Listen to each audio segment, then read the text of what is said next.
খাওয়ার না দেওয়ানের আসলো। হ্যাঁ, তারা আমরা অর্ডার নেওয়ার সময় কয়ে দিলেই পারতো।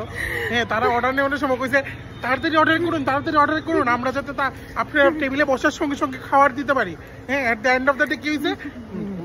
হাই, আমি বৈশালী। আজকে আগরতলাতে নতুন একটা বিকানেরের স্টোর খুলেছে, তো আমরাও গেছিলাম। প্রচণ্ড ভিড় ছিল, 2 ঘন্টা ওয়েট করার পরে ফাইনালি খাবার পাই।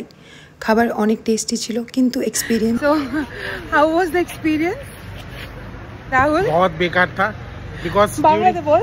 মানে খুবই বাজে ছিল এক্সপিরিয়েন্স। আমরা প্রায় অ্যাপ্রক্স 2 ঘন্টা 8:45 বা 8:30 থেকে 8:45 এর দিকে আমরা ঢুকেছি ভিতর। ঢুকার পর অনেকক্ষণ লাইনে দাঁড়িয়েছিলাম। ছোট করে বলো, শর্টসে দেবো তো, তাড়াতাড়ি বলো। এবার আমরা 6টা আইটেম অর্ডার করে একটা আইটেম খেয়ে এসেছি, বিকজ বাকি আইটেমগুলো অ্যাভেলেবেল না। ওরা আমাদেরকে এখন বলেছেন it is what is the time, I guess 10:30টার উপরে।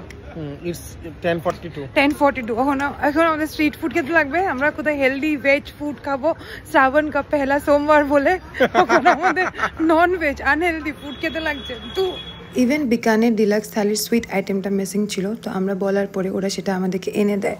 Thanks for that. কিন্তু ওদের ক্রাউড ম্যানেজমেন্টে প্রচণ্ড প্রবলেম ছিল।